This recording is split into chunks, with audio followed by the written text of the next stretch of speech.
জয় মা লক্ষ্মী, জয় শ্রী সত্যনারায়ণ, জয় ভগবান বিষ্ণু। বন্ধুরা, তোমরা কি কখনো শুনেছ ফাল্গুন অমাবস্যার এই পবিত্র রাত্রিতে মা লক্ষ্মী ও ভগবান বিষ্ণুর এক দিব্য কাহিনী শ্রবণ করলেই জীবনের সমস্ত দুঃখ কষ্ট আপনা আপনি দূর হয়ে যায় এবং দারিদ্র্য বহু দূরে পালিয়ে যায়?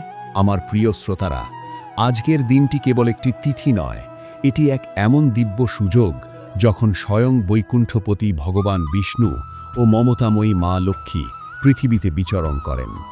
কথিত আছে, ফাল্গুনের এই অন্ধকার রাত্রি যখন চরমে পৌঁছে যায়, তখন আকাশে চাঁদ দৃশ্যমান না হলেও পরমাত্মার কৃপাজ্যোতি সবচেয়ে উজ্জ্বল হয়ে ওঠে। এটি সেই মুহূর্ত যখন প্রকৃতি নিস্তব্ধ হয়ে যায় এবং মা লক্ষ্মীর আশীর্বাদ সেই সব ঘরের দিকে ধাবিত হয় যেখানে ভক্তির প্রদীপ প্রজ্বলিত থাকে। আজ সেই পবিত্র মুহূর্ত, ফাল্গুন অমাবস্যা। এটাই সেই সময় যখন আকাশ থেকে কৃপামৃত বর্ষিত হয়। কিন্তু সেই অমৃত সবার ভাগ্যে জোটে না, তা কেবল তাদেরই প্রাপ্ত হয় যাদের মন গঙ্গার জলের মতো নির্মল, যাদের হৃদয়ে সত্যের কষ্টি পাথরে খাঁটি। বলা হয়, এই রাত্রিতে মা লক্ষ্মী নিজে পৃথিবীতে ভ্রমণ করেন এবং যেখানে তিনি হৃদয়ের গভীর থেকে আসা করুণ আরতি শোনেন, সেখানেই তিনি অবস্থান করেন। সেই ঘরের বংশপরম্পরার দারিদ্র্য চিরতরে দূর হয় এবং সেই পরিবারের দ্বারে সুখ, শান্তি ও সমৃদ্ধির স্থায়ী বাস হয়। আমরা সকলেই জীবনে ধন, সম্মান ও ঐশ্বর্যের আকাঙ্ক্ষা করি, কিন্তু সত্য কথা হলো, শুধু ধনের পাহাড় গড়লেই সুখ আসে না। প্রকৃত সুখ তখনই আসে যখন মা লক্ষ্মী প্রসন্ন হন এবং ভগবান বিষ্ণুর আশীর্বাদ লাভ হয়। আর ভগবান তখনই প্রসন্ন হন যখন আমাদের মনে লোভ নয়, থাকে অটুট শ্রদ্ধা ও ভক্তি। এই কারণেই আজকের এই কাহিনী কেবল শোনার জন্য নয়, এটি আত্মশুদ্ধির এক মহোৎসব। প্রাচীন গ্রন্থে বলা হয়েছে, যে ব্যক্তি ফাল্গুন অমাবস্যার রাত্রিতে সত্য হৃদয়ে এই কাহিনী শ্রবণ করে, তার জীবনের সমস্ত অন্ধকার আপনা আপনি দূর হয়ে যায়। তার ঘরের দারিদ্র্য মূল থেকে বিনষ্ট হয় এবং তার জীবনে এমন এক আলো আসে যা কখনো ম্লান হয় না। কিন্তু প্রিয় ভক্তবৃন্দগণ, কাহিনী শুরু করার আগে আমি তোমাদের একটি অত্যন্ত গুরুতর বিষয় জানাতে চাই, যার উল্লেখ প্রাচীন গরুড় পুরাণে স্পষ্টভাবে করা হয়েছে। সেখানে বলা হয়েছে, কোনো পবিত্র কাহিনী, বিশেষ করে যা মা লক্ষ্মী ও ভগবান বিষ্ণুর সঙ্গে সম্পর্কিত, যদি মাঝপথে অসম্পূর্ণ রেখে দেওয়া হয়, তবে তা কেবল জ্ঞান হারানোই নয়, বরং এক গুরুতর আধ্যাত্মিক ভুল।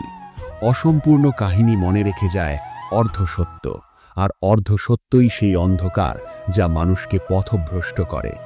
এই জন্য আজকের এই কাহিনীটি শেষ পর্যন্ত শোনা শুধু তোমাদের দায়িত্ব নয়, বরং এক পবিত্র সাধনা।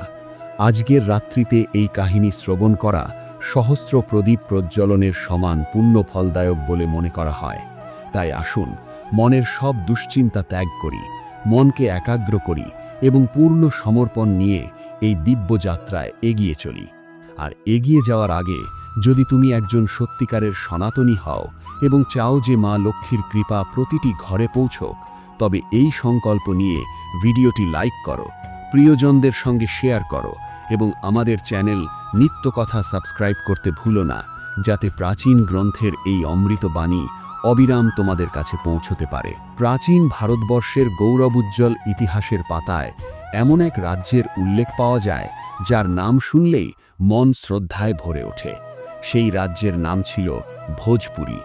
এটি কোনো সাধারণ ভূমি ছিল না, বরং স্বর্গের প্রতিরূপ। এখানকার নদীগুলি কলকল ধ্বনিতে ভগবান বিষ্ণুর চরণ ধৌত করত এবং এখানকার কণায় কণায় মা লক্ষ্মীর বাস ছিল। এই ঐশ্বর্যময় রাজ্যের অধিপতি ছিলেন বীর শিরোমণি চক্রবর্তী সম্রাট ভারতেন্দু। রাজা ভারতেন্দু শুধু তার বীরত্বের জন্যই নন, তার ধর্মপরায়ণ স্বভাবের জন্য সমগ্র আর্যাবর্তে প্রসিদ্ধ ছিলেন। তিনি ছিলেন এমন এক ন্যায়পরায়ণ রাজা, যার শাসনে সিংহ ও ছাগল একই ঘাটে জলপান করত। রাজার কাছে তার প্রজা কেবল করদাতা জনতা ছিল না, তারা ছিল তার নিজের সন্তানের মতো। সূর্যোদয়ের সঙ্গে সঙ্গে রাজা যখন প্রাসাদের ঝরকা দিয়ে বাইরে তাকাতেন, তখন তার মনে একটাই চিন্তা আসত, আমার রাজ্যে কি কেউ না খেয়ে ঘুমিয়েছে? কারো সঙ্গে কি অন্যায় হয়েছে? তিনি নিজের সব ব্যক্তিগত সুখ ও প্রয়োজন ত্যাগ করে সর্বপ্রথম প্রজার কথা শুনতেন। তার দরবার কারো জন্যই বন্ধ থাকত না। রাজা বিশ্বাস করতেন, যে রাজ্যে প্রজা দুঃখী সেই রাজার সিংহাসন নরকের সমান। রাজা ভারতেন্দুর শক্তি ও ধর্মনিষ্ঠার অন্যতম ভিত্তি ছিলেন তার স্ত্রী রানী মন্দাকিনী। রানী মন্দাকিনীর সৌন্দর্যের কথা আলাদা করে বলার প্রয়োজন নেই, কিন্তু একদিন হঠাৎ করেই তার শরীরে অসুস্থতার লক্ষণ দেখা দিল। প্রথমে বিষয়টি তেমন গুরুত্বপূর্ণ বলে মনে হয়নি, মনে হয়েছিল হয়তো ক্লান্তি বা ঋতুর প্রভাব। রাজা প্রাসাদের রাজবৈদ্যদের ডাকলেন, নানা ভেষজ কোয়াথ দেওয়া হলো, কিন্তু রানীর অবস্থার কোনো উন্নতি হলো না। ধীরে ধীরে সেই সামান্য অসুস্থতাই ভয়ঙ্কর রোগে রূপ নিল। রানীর স্বর্ণসম মুখ মলিন হতে লাগল, চোখের জ্যোতি নিভে যেতে লাগল। রাজা ভারতেন্দু ব্যাকুল হয়ে পড়লেন। তিনি হাল ছাড়লেন না, দূর দূরান্ত থেকে বড় বড় বৈদ্য, তান্ত্রিক ও সিদ্ধপুরুষদের ডেকে পাঠালেন। স্বর্ণমুদ্রার থলে খুলে দিলেন, যে রানীকে সুস্থ করবে তাকে ইচ্ছামতো পুরস্কার দেওয়া হবে। কিন্তু দুর্ভাগ্যবশত কোনো ওষুধেই রানীর রোগ সারল না। সেই রোগ যেন শরীরের ভিতর দিমকের মতো তার জীবন শক্তি কুড়ে কুড়ে খেয়ে নিচ্ছিল। রানীর এই অবস্থা দেখে রাজা সম্পূর্ণ ভেঙে পড়লেন। যে রাজা যুদ্ধক্ষেত্রে হাজার শত্রুর সামনে কখনো কাঁপেননি, তিনি আজ স্ত্রীর যন্ত্রণা দেখে নিজেকে সামলাতে পারছিলেন না। তবুও তিনি রানীর সামনে হাসি মুখ রাখতেন, সাহস দিতেন। তাদের ছোট রাজপুত্র, যে এখনও ঠিকভাবে হাঁটতে বা কথা বলতে শেখেনি, মায়ের এই অবস্থা দেখে ভয়ে জড়সড় হয়ে যেত। সে সারাদিন মায়ের শয্যার পাশে বসে থাকত, ছোট্ট আঙুল দিয়ে মায়ের হাত ধরে নিঃশব্দে তাকিয়ে থাকত। কখনো যখন রানী যন্ত্রণায় কাতরাতেন, সেই নিষ্পাপ রাজপুত্র ফুঁপিয়ে ফুঁপিয়ে কাঁদতে শুরু করত। তার কান্না প্রাসাদের দেওয়াল ভেদ করে বেরিয়ে আসত। দিনের পর দিন এভাবেই কেটে গেল। আর এক ভয়াল রাত্রি এলো, যা ভোজপুরি রাজ্যের ভিত কাঁপিয়ে দিল। রাজা ও বৈদ্যদের সব চেষ্টা, রাজপুত্রের অশ্রু সব ব্যর্থ করে দিয়ে রানী মন্দাকিনীর প্রাণ প্রদীপ নিভে গেল। সেই দিব্যজ্যোতি চিরকালের জন্য নিভে গেল। রানীর মৃত্যু সংবাদ রাজ্যে ছড়িয়ে পড়তেই চারিদিকে শোকের ছায়া নেমে এলো। প্রজা তাদের প্রিয় রানীর বিচ্ছেদে কাঁদতে লাগল। কিন্তু সবচেয়ে করুণ অবস্থা ছিল রাজা ভারতেন্দুর, যিনি এক মুহূর্ত রানীকে ছাড়া থাকতে পারতেন না। আজ তাকে চিরবিদায় জানাতে হলো। রাজা গভীর শোক সাগরে ডুবে গেলেন। তিনি নিজেকে প্রাসাদের এক কোণে বন্দি করে ফেললেন। না কারো সঙ্গে কথা, না রাজকার্য। তার কাছে যেন পৃথিবীর সমস্ত অর্থই শেষ হয়ে গিয়েছিল। প্রজা রাজাকে এই অবস্থায় দেখে আরও মর্মাহত হয়ে পড়ল। রাজ্যের সুখ শান্তি শোকের কুয়াশায় ঢেকে গেল। রাজপুত্র মাকে ডাকত, কিন্তু উত্তরে পেত শুধু নিঃশব্দতা। বছরের পর বছর এভাবেই কেটে গেল। সময়ের মলমে ধীরে ধীরে রাজার ক্ষত সেরে উঠতে লাগল। প্রজার ভালোবাসা ও রাজপুত্রের ভবিষ্যতের চিন্তা তাকে শোক থেকে একটু একটু করে টেনে তুলল। কিন্তু বিধির ইচ্ছা ছিল ভিন্ন। রাজা সবে সামলে উঠতে শুরু করছেন, এমন সময় হঠাৎ করেই রাজপুত্রের শরীর খারাপ হতে লাগল। রাজার হৃদয় কেঁপে উঠল। সেই পুরনো ভয় আবার ফিরে এলো। একই লক্ষণ, একই দুর্বলতা, একই যন্ত্রণা, যা রানী মন্দাকিনীর হয়েছিল। তবে কি আবার মৃত্যুদূত তার দরজায় দাঁড়িয়ে? রাজা স্থির করলেন, রানীর সময় যে ভুল তিনি করেছিলেন, এবার তা করবেন না। তিনি বৈদ্যদের ডাকলেন, কিন্তু এবার তার ভরসা শুধু পার্থিব চিকিৎসায় ছিল না। রাজা অন্ন ও জল ত্যাগ করলেন। তিনি সংকল্প নিলেন, যতক্ষণ না ভগবান বিষ্ণু ও মা লক্ষ্মী স্বয়ং তার পুত্রকে জীবন দান করবেন, ততক্ষণ তিনি না অন্ন গ্রহণ করবেন, না এক ফোঁটা জল পান করবেন। রাজার এই কঠোর প্রতিজ্ঞায় সমগ্র রাজ্যে স্তব্ধতা নেমে এলো। রাজা ভারতেন্দুর সেই প্রতিজ্ঞা কোনো সাধারণ সংকল্প ছিল না। এটি ছিল এক পিতার হৃদয়ের আর্তনাদ এবং এক ভক্তের তার আরাধ্যের প্রতি অটল বিশ্বাস। প্রাসাদের যে কক্ষে রাজপুত্র মৃত্যুর সঙ্গে লড়াই করছিল, তার পাশেই রাজা তার আসন স্থাপন করলেন। সামনে ভগবান বিষ্ণু ও মা লক্ষ্মীর দিব্য প্রতিমা স্থাপন করা হলো। চারিদিকে ধূপ দ্বীপের সুবাস ছড়িয়ে পড়ল। কিন্তু রাজার মুখে ছিল কেবল বৈরাগ্য ও অদম্য দৃঢ়তা। দিন যেতে লাগল। একদিন, দুদিন, 3 দিন। রাজার কণ্ঠে এক ফোঁটা জলও পড়েনি। তার দেহশক্তি ক্রমশ ক্ষীণ হতে লাগল। যে মুখ একসময় সূর্যের মতো দীপ্ত ছিল, তা এখন তপস্যার অগ্নিতে, তপস্যার তাপে তার দেহ দগ্ধ হতে শুরু করেছিল। প্রাসাদের সেবক ও মন্ত্রীরা চোখে অশ্রু নিয়ে রাজার কাছে মিনতি জানাতে লাগল, মহারাজ, অনুগ্রহ করে সামান্য জল গ্রহণ করুন। আপনি যদি না থাকেন তবে এই রাজ্য ও রাজকুমারের ভবিষ্যৎ কি হবে? কিন্তু রাজার কান যেন সংসারের সব শব্দের জন্য বন্ধ হয়ে গিয়েছিল।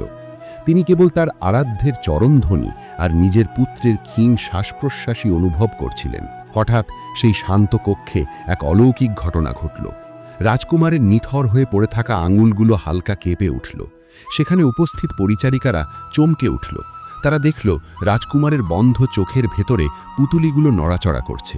এই সংবাদ বিদ্যুতের গতিতে রাজার কাছে পৌঁছালো।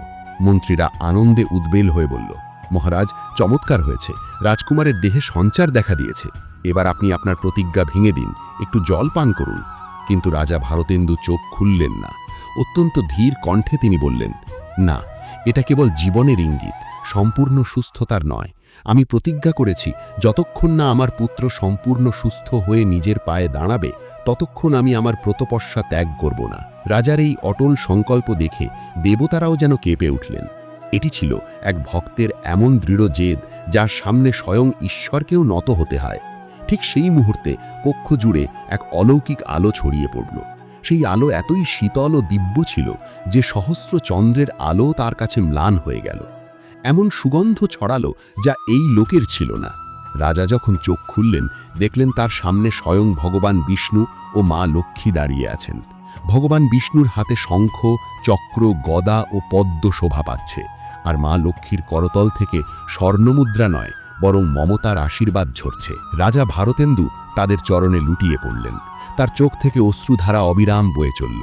ভগবান বিষ্ণু মধুর কণ্ঠে বললেন, উঠো ভারতেন্দু, তোমার এই নিঃস্বার্থ ভক্তি ও কঠোর তপস্যা আমাদের বৈকুণ্ঠ ত্যাগ করে এখানে আসতে বাধ্য করেছে।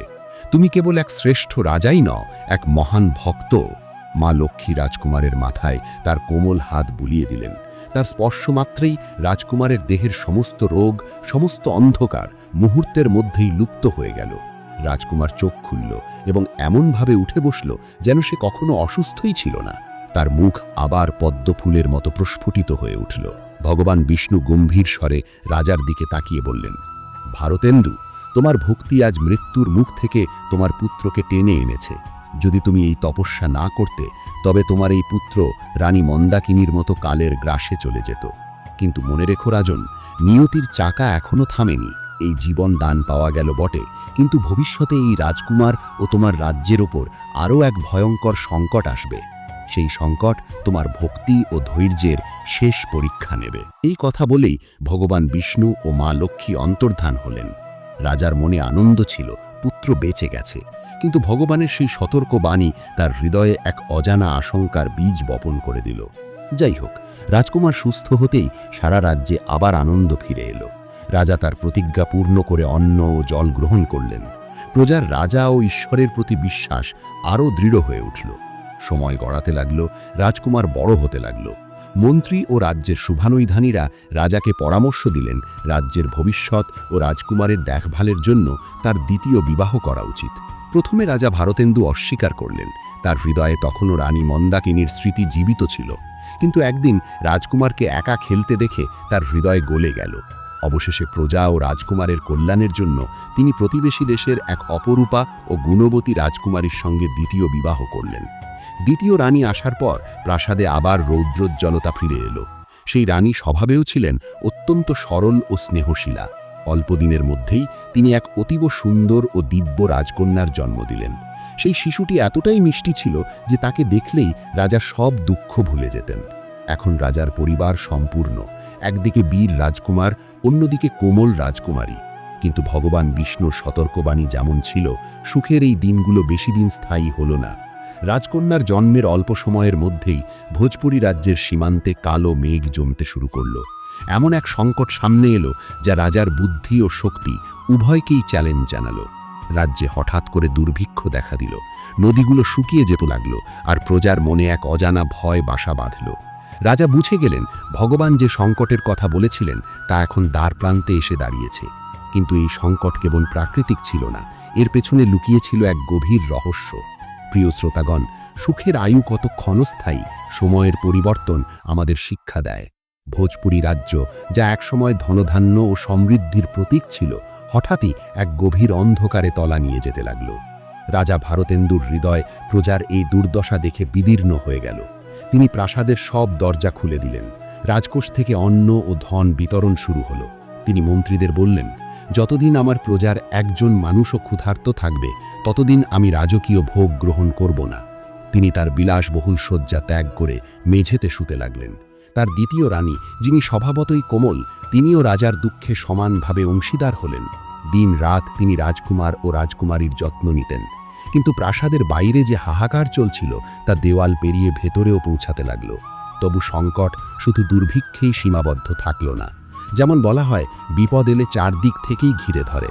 দুর্ভিক্ষের পরপরই এক রহস্যময় ব্যাধি ছড়িয়ে পড়ল, যা পশুদের গ্রাস করতে শুরু করল। রাজ্যের সমৃদ্ধির প্রতীক গরুগুলো হঠাৎ হঠাৎ মরতে লাগল। প্রজার মনে আতঙ্ক বসে গেল। মানুষ ফিসফিস করে বলতে লাগল, তবে কি ঈশ্বর আমাদের ওপর রুষ্ট?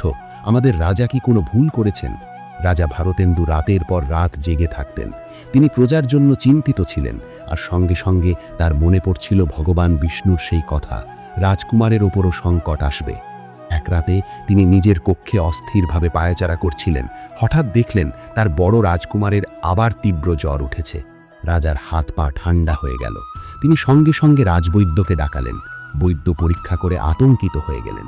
কাঁপা কণ্ঠে বললেন, মহারাজ, এটি সেই রোগ নয় যা রানী মন্দাকিনীকে কেড়ে নিয়েছিল। এটি আরও ভয়ঙ্কর, আরও দ্রুতগতির।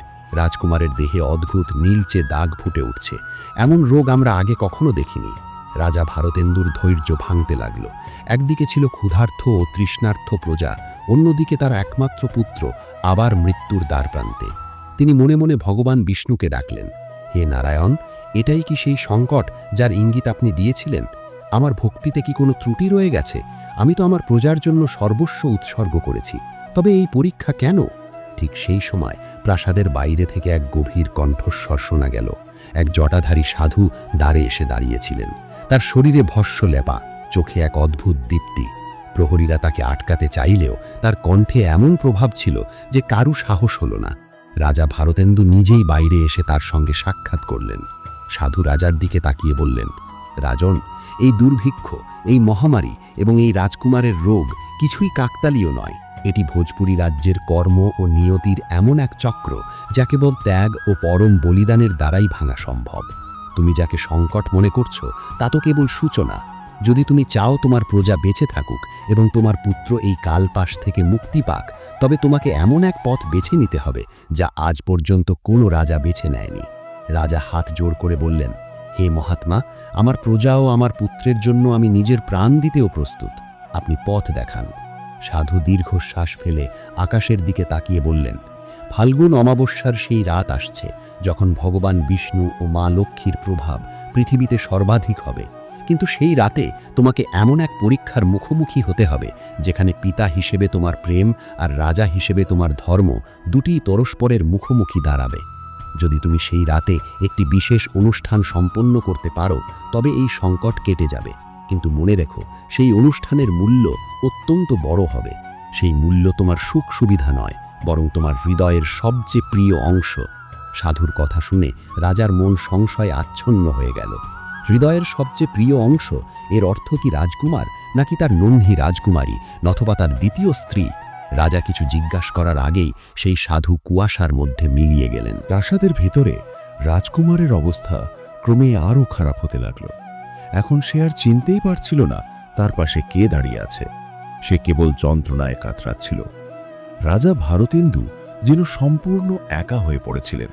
তার দ্বিতীয় রানী, যিনি এতদিন পর্যন্ত দৃঢ় ছিলেন, তিনিও এখন নিজের পুত্র ও ছোট কন্যার ভবিষ্যৎ নিয়ে ভীত হয়ে পড়েছিলেন। প্রাসাদের পরিবেশ এতটাই ভারী হয়ে উঠেছিল যে শ্বাস নিতেও কষ্ট হচ্ছিল। রাজা স্থির করলেন তিনি হাল ছাড়বেন না। তিনি মন্ত্রীদের আদেশ দিলেন যে রাজ্যের কোণে কোণে এই সংবাদ পৌঁছে দেওয়া হোক, ফাল্গুন অমাবস্যার রাতে এক মহাযজ্ঞ অনুষ্ঠিত হবে। রাজা নিজেকে আবারও নিরাহার থাকার সংকল্পে আবদ্ধ করলেন। কিন্তু এবারের সংকট আগের তুলনায় অনেক গভীর ও জটিল ছিল। প্রিয় ভক্তগণ, সেই সাধু চলে যাওয়ার পর রাজা ভারতেন্দুর মনে যে দ্বন্দ্ব শুরু হয়েছিল তা কল্পনা করাও কঠিন। এক রাজার কাছে তার প্রজাই তার বিস্তার, আর এক পিতার কাছে তার সন্তানই তার ভবিষ্যৎ। এখন রাজার সামনে এমন এক পথ দাঁড়িয়েছিল, যার একদিকে ছিল হাজার হাজার তৃষ্ণার্ত কণ্ঠ, শুকিয়ে যাওয়া ভূমি, আর অন্যদিকে ছিল তার নিজের আদরের পুত্র, তার প্রথম স্ত্রী মন্দাকিনীর শেষ স্মৃতি। রাজা সারা রাত ঘুমোতে পারলেন না। কখনো তিনি রাজকুমারের পাশে গিয়ে তার জ্বলন্ত কপালে হাত বুলিয়ে দিতেন, আবার কখনো ঝরকা দিয়ে বাইরে তাকাতেন, যেখানে দূর দূরান্তে প্রজাদের কুঁড়ে ঘরে নিভে যেতে বসা প্রদীপগুলো আশা ভরা দৃষ্টিতে তার দিকেই তাকিয়েছিল। প্রাসাদের করিডোরে নিস্তব্ধতা ছিল বটে, কিন্তু সেই নিস্তব্ধতা যেন চিৎকার করে রাজাকে প্রশ্ন করছিল। ঠিক তখনই দ্বিতীয় রানী, যিনি এতক্ষণ নিজের অশ্রু সংবরণ করে রাজাকে শক্তি জুগিয়ে যাচ্ছিলেন, তার কাছে এসে দাঁড়ালেন। তার কোলে ছোট রাজকুমারী ঘুমিয়েছিল।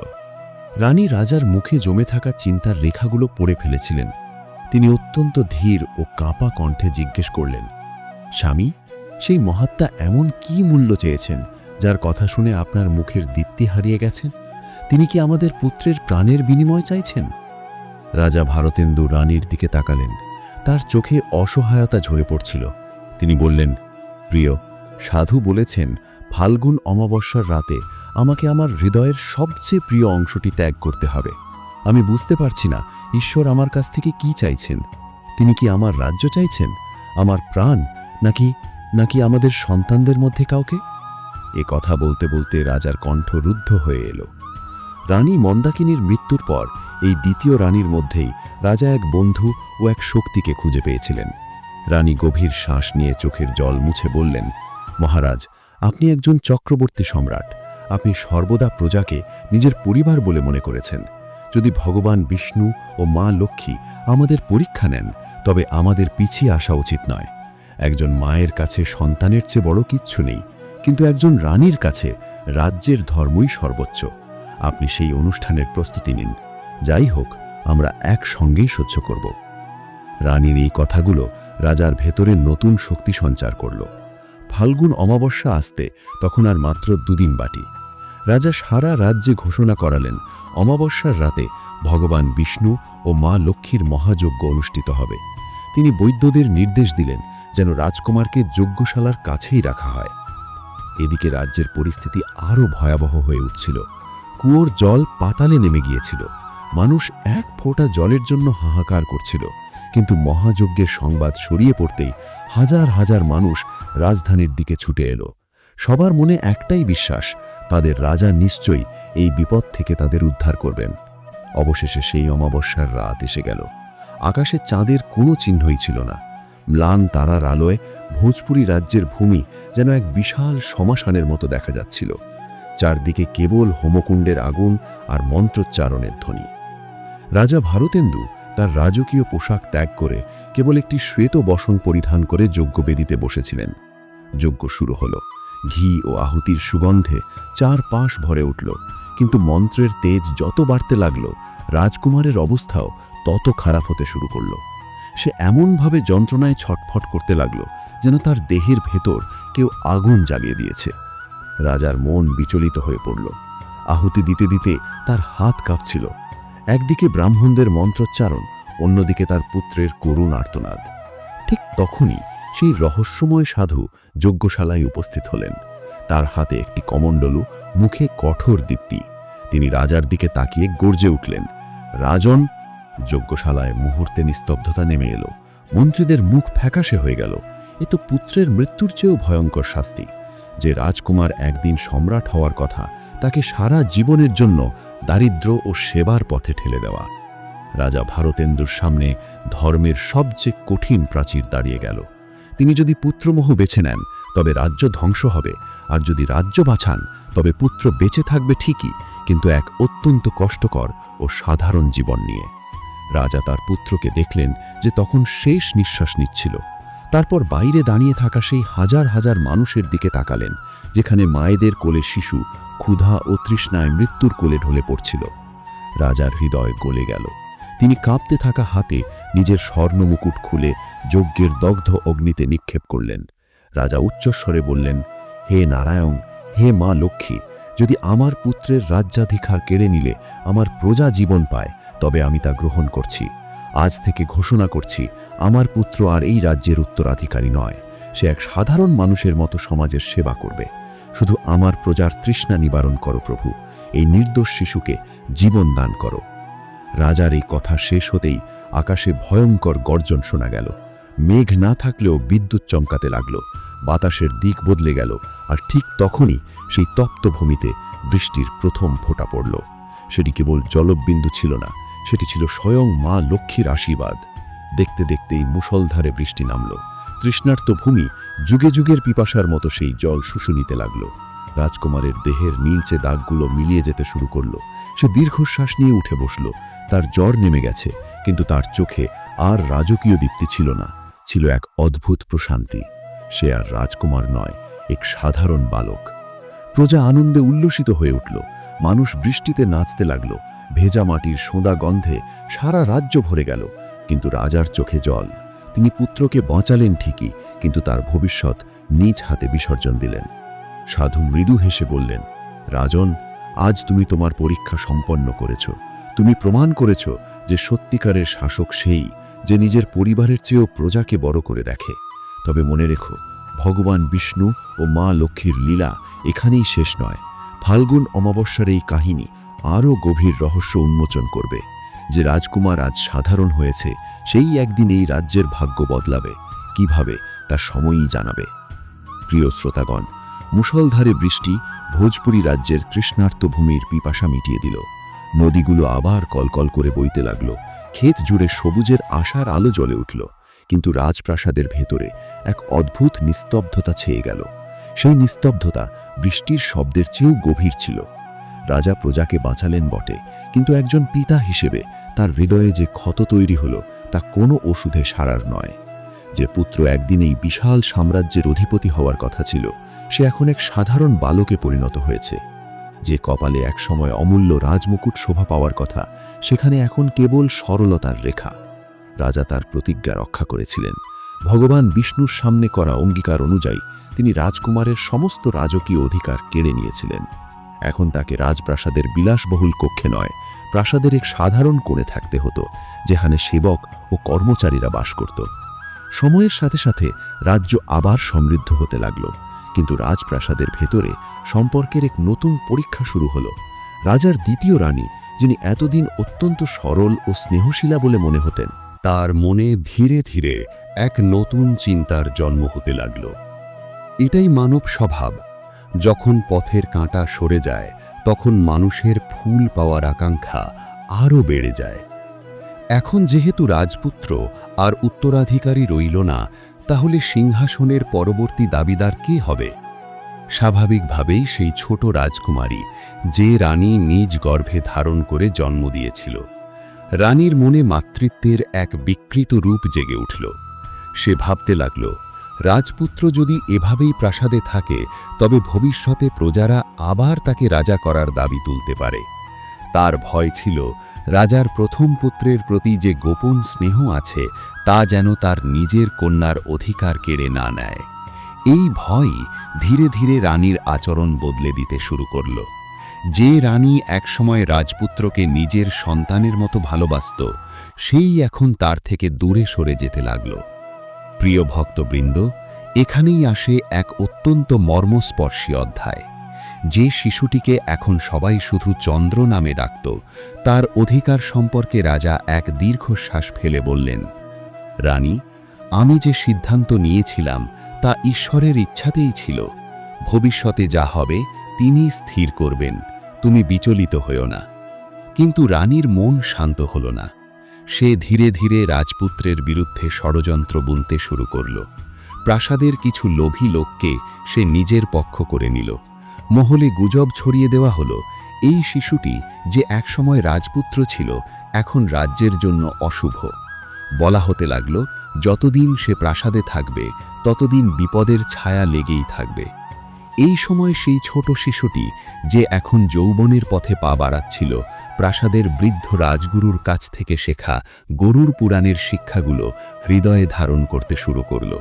সে জানত, সত্যের পথে চলা মানে তলোয়ারের ধার বেয়ে হাঁটা।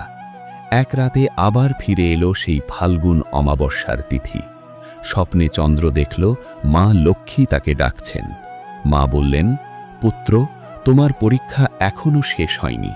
এবার তোমাকে যা কিছু এখনো তোমার কাছে আছে তা ছেড়ে দিতে হবে, তোমার পিতার সান্নিধ্য আর এই প্রাসাদ।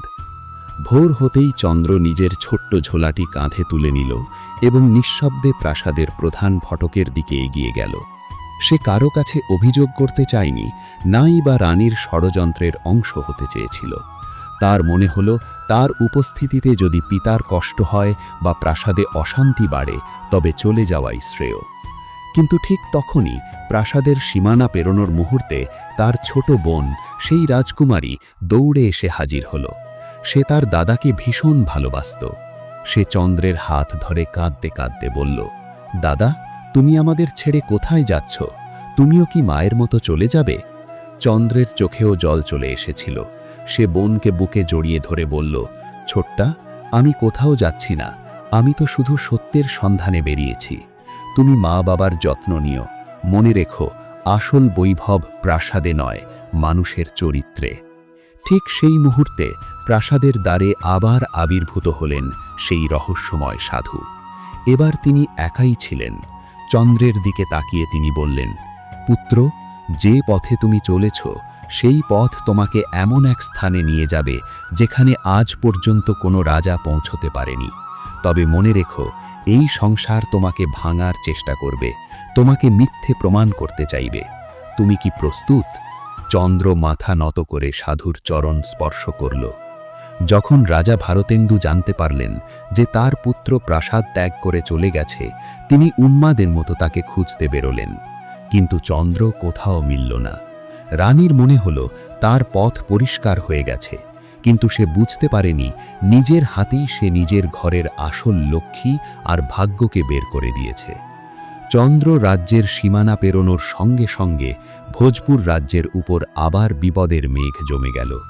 এবার তা খরার নয়, বরং এক বহিঃশত্রুর বিপদ।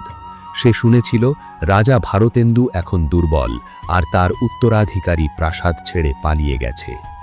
প্রিয় শ্রোতৃবৃন্দ, সময়ের গতি বড়ই নিষ্ঠুর। যতক্ষণে আমরা সুখকে চিনে নিতে পারি, ততক্ষণে দুঃখ আমাদের দরজায় এসে কড়া নাড়ে। ভোজপুর রাজ্যের সীমান্তে ধুলোয় ঢাকা এক বিশাল ঘূর্ণিঝড় উঠতে লাগল।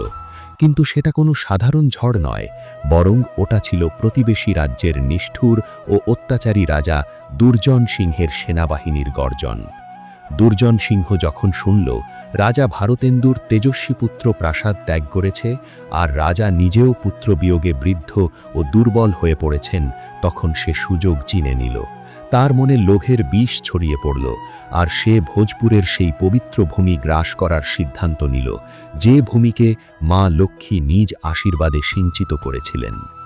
প্রাসাদের উঁচু বুরুজ থেকে যখন শত্রুদের পতাকা দেখা যেতে লাগল, প্রজাদের মধ্যে হাহাকার পড়ে গেল। যে প্রজা সদ্য খরার আঘাত সামলে উঠেছিল, তারা আবার তলোয়ারের ঝিলিক আর ঘোড়ার টগবগ শব্দে কেঁপে উঠল। রাজা ভারতেন্দু খবর পেয়ে তার পুরনো তলোয়ার তুললেন, কিন্তু কাঁপা হাতে তা ধরা গেল না। তার হৃদয় বিদীর্ণ হয়ে যাচ্ছিল। একদিকে পুত্র বিয়োগ, অন্যদিকে প্রজার রক্ষার দায়িত্ব।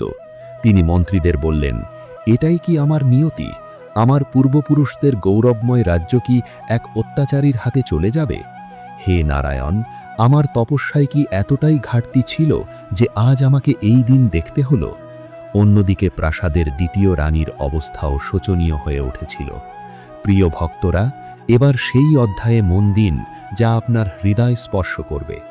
নগরের কোলাহল থেকে বহু দূরে এক গভীর অরণ্যের মাঝে, যেখানে এক বিশাল জলপ্রপাত উচ্চতা থেকে নেমে এসে এক নির্মল নদীতে মিলিত হয়েছে, সেখানেই চন্দ্র একটি কুটির বানিয়ে বসবাস করছিল। দৃশ্যটি ছিল অপূর্ব। নদীর বাম তীরে ছিল মা লক্ষ্মী ও ভগবান বিষ্ণুর একটি ছোট্ট মন্দির, যেখানে চন্দ্র প্রতিদিন সাধনা করত। শান্ত নদীর জলে ফুটেছিল কমল ফুল, যেন স্বয়ং মা লক্ষ্মীর উপস্থিতির বার্তা দিচ্ছে। চন্দ্রের মনে প্রাসাদের সুখের কোনো টান ছিল না। সে তো সেই অমৃত পেয়ে গিয়েছিল, যার নাম ভক্তি। হঠাৎ আবার সেই রহস্যময় সাধু চন্দ্রের কুটিরের সামনে আবির্ভূত হলেন। এবার তার হাতে কোনো কমণ্ডলু ছিল না, কিন্তু চোখে ছিল এক দিব্য জ্যোতি। তিনি বললেন, পুত্র, ফাল্গুন অমাবস্যার সেই পবিত্র রাত আজই। যে রাজ্য তুমি ত্যাগ করেছিলে, আজ তা জ্বলছে। তোমার মায়ের প্রায়শ্চিত্ত আর তোমার পিতার আহ্বান বৈকুণ্ঠ পর্যন্ত পৌঁছেছে। ভগবান বিষ্ণু ও মা লক্ষ্মীর আদেশ, তুমি আর নীরব থাকতে পারো না।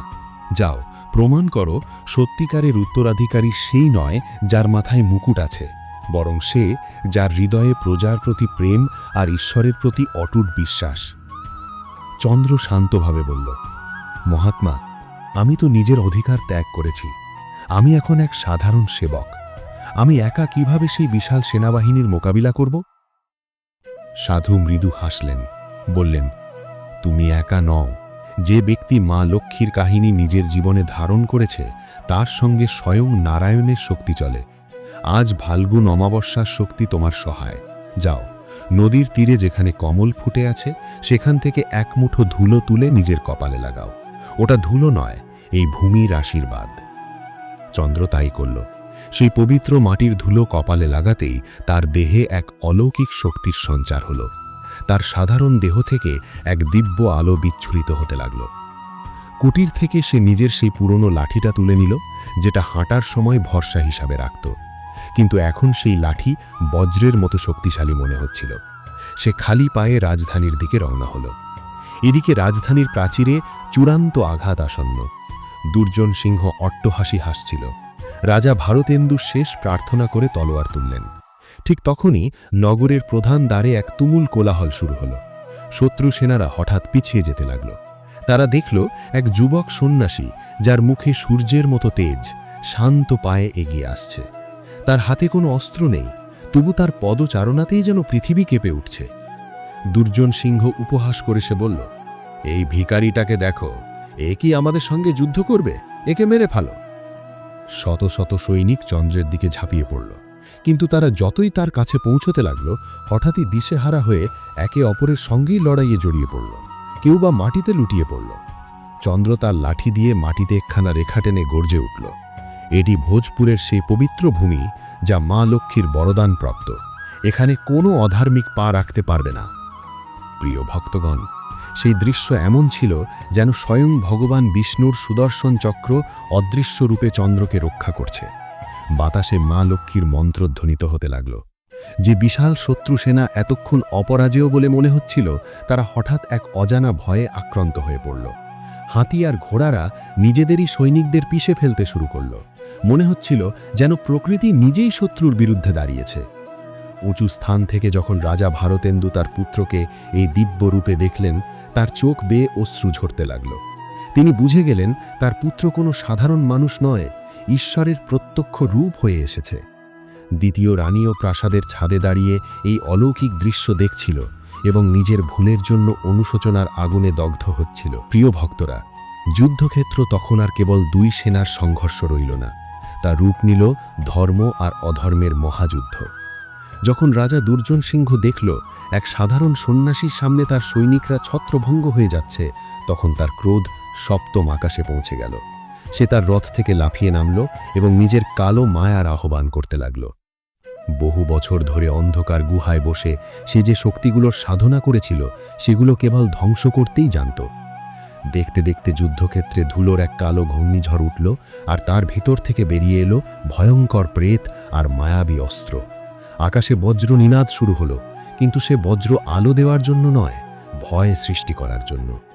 দুর্জন সিংহ চিৎকার করে বলল, হে সন্ন্যাসী, তোর সামান্য সিদ্ধিতে তুই আমার সৈনিকদের ভয় দেখিয়েছিস, কিন্তু এবার এই কালের মোকাবিলা কিভাবে করবি? দেখ, এই কালো শক্তি তোকে আর তোর এই রাজ্যকে ভস্ম করে দেবে। চন্দ্র, যার কপালে মা লক্ষ্মীর চরণধূলি দীপ্তিমান হয়ে জ্বলছিল, নির্ভীকভাবে দাঁড়িয়ে রইল। তার চোখে না ছিল ভয়, না ছিল ক্রোধ।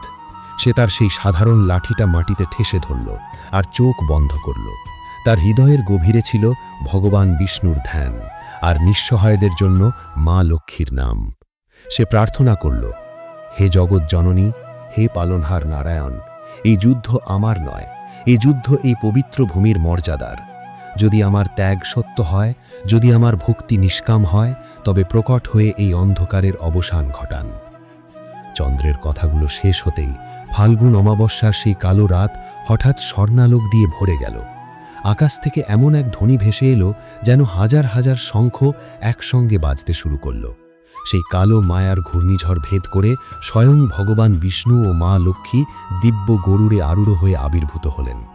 দৃশ্যটি এতটাই ভব্য ছিল যে শত্রু সেনাদের হাত থেকে তলোয়ার পড়ে গেল, আর তারা হাঁটু গেড়ে বসে পড়ল। ভগবান বিষ্ণুর চক্রের একটুখানি দীপ্তি মুহূর্তের মধ্যে দুর্জন সিংহের সমস্ত কালো মায়াকে ভস্ম করে দিল।